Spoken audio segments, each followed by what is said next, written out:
population de confession musulmane s'intègre très vite dans les us et coutumes de la société française.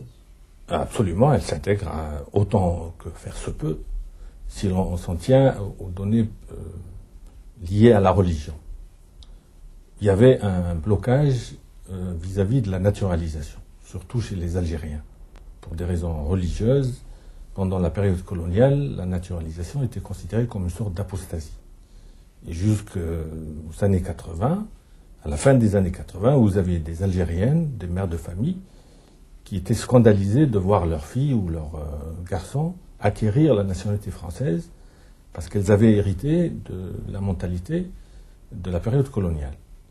Alors, qu'est-ce qui se passe maintenant? On a le législateur lui-même qui a verrouillé et il a introduit des restrictions supplémentaires, parfois draconiennes, parce qu'il y a trop de demandes de naturalisation. Les musulmans ne considèrent plus la nationalité française comme étant incompatible avec l'attachement à la foi musulmane.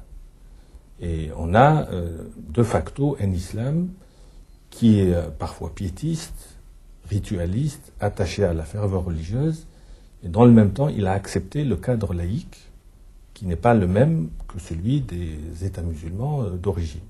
Et ça, c'est un grand changement. On a un autre phénomène, c'est celui de l'acceptation de la mixité. Je pense que la grande différence entre l'islam en France et l'islam des pays d'origine, c'est que même les familles les plus pieuses ont accepté définitivement la mixité.